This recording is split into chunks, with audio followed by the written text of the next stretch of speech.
Nabi Muhammad Shallallahu Alaihi Wasallam. Muhammad adalah sosok yang amat mulia. Ia memiliki akhlak yang tinggi, rendah hati, sederhana, dan sangat jujur.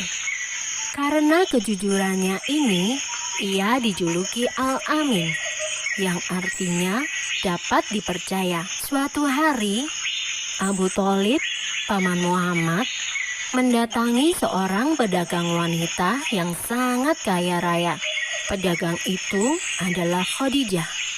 Abu Thalib meminta kepada Khadijah untuk menerima keponakannya sebagai pekerja. Khadijah sangat gembira menerima Muhammad sebagai pekerjanya.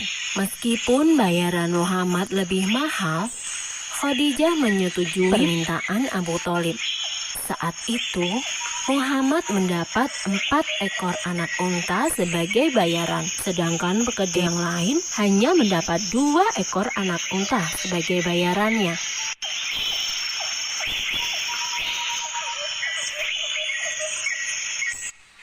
Masyarakat Quraisy mengenal Khadijah sebagai wanita mulia. Ia adalah seorang bangsawan yang baik akhlaknya dan cantik wajahnya. Di usia yang ke-40, suaminya meninggal dunia. Khadijah pun menjadi seorang janda.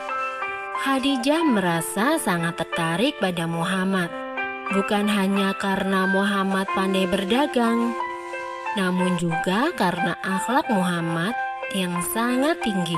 Khadijah meminta kepada sahabatnya, Nafisah binti Umayyah, untuk melakukan pendekatan kepada keluarga Muhammad.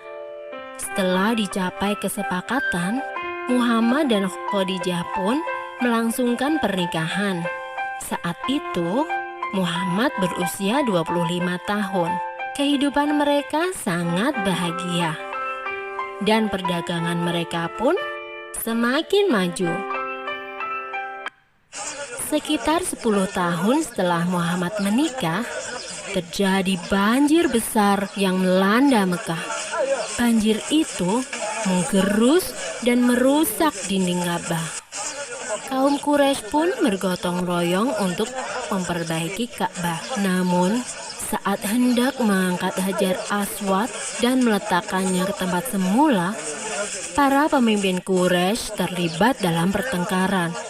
Mereka saling berebut untuk mendapatkan kehormatan mengangkat Hajar Aswad. Karena pertengkaran ini, perang saudara hampir saja terjadi.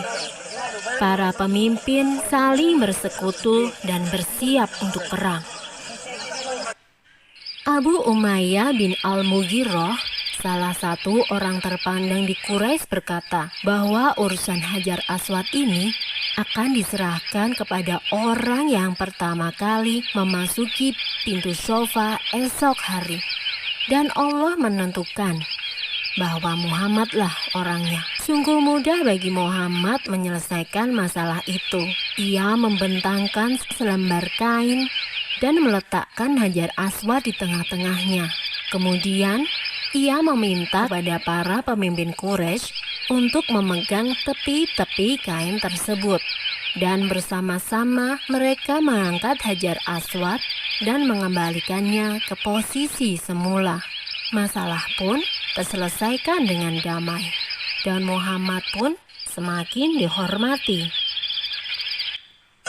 Kaum Quraisy tidak berbeda dengan kaum-kaum sebelumnya. Mereka mulai meninggalkan ajaran yang benar dan mengikuti ajaran yang salah, berbohong, curang, menganiaya, merampok, dan bersekutu dengan setan menjadi kebiasaan kaum Quraisy. Tidak ada lagi ibadah kepada Tuhan. Muhammad merasa gelisah dengan perilaku kaumnya. Ia berusaha memikirkan cara untuk membawa kaumnya kembali ke jalan yang benar. Kemudian, ia memutuskan untuk menyendiri di Gua Hiro. Sekeras apapun Muhammad berpikir, ia tidak bisa menemukan jawabannya. Maka, tepat pada tanggal 17 Ramadan, atau 6 Agustus tahun 610, atas perintah Allah, malaikat Jibril mendatangi Muhammad dan menyampaikan wahyu. Saat itulah Muhammad mengemban tugas sebagai Nabi Allah, bukan hanya untuk kaum Quraisy, namun untuk seluruh umat manusia. Dan ia merupakan nabi terakhir. Tidak ada nabi lagi setelahnya.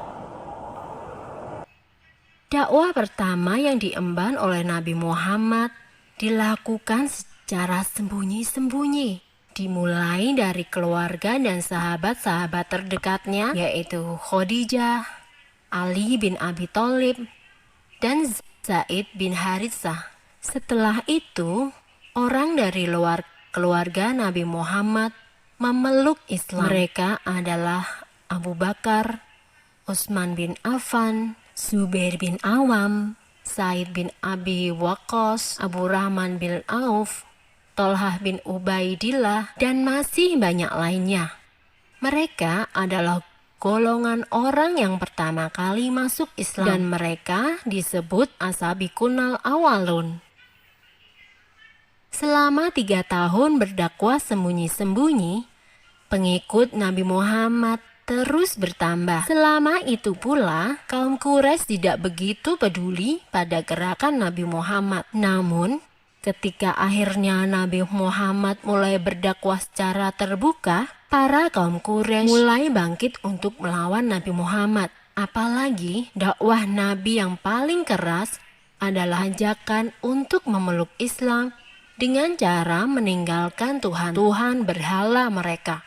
Dan mulai saat itulah dakwah Nabi Muhammad mulai mendapatkan tentangan dan berbagai macam halangan serta perlawanan yang sengit dari kaum Quraisy.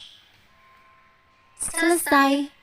Di gua inilah wahyu pertama yang berupa ayat 1-5 surat Al-Alaq disampaikan oleh malaikat Jibril kepada Rasulullah, yang artinya, bacalah dengan menyebut nama Tuhanmu yang menciptakan.